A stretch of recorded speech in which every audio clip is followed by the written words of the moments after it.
এবার পোকার আক্রমণে এবার 2-3 মন ধান হইবে। পোকামাকড়ের কারণে ভালো ফলন মারাইতে পারি নাই।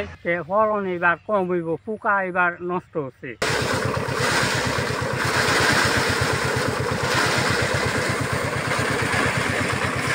তো বাংলা 1 মন ধান পাই, অগ্রণীয় ভাই ভাঙিয়ে বা বৈশাখীও ভাঙি। 1.5 কাঠা জমির মধ্যে আমি হাইব্রিড করছিলাম, তা আশা করছিলাম যে এমনিতে 5-6 মন ধান হয়।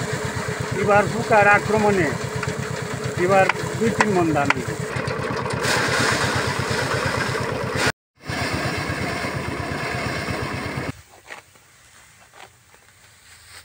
ক্ষেতে মুক্তা ধান এবং 29 ধান করছি, কিন্তু পোকামাকড়ের কারণে ভালো ফলন মারাইতে পারি নাই। প্রতি খানিতে 16-17 মন ধান ভালো ফলন হলে 16-17 মন ধান হইতো, কিন্তু এত ধান এবার পাবো না পোকামাকড়ের কারণে।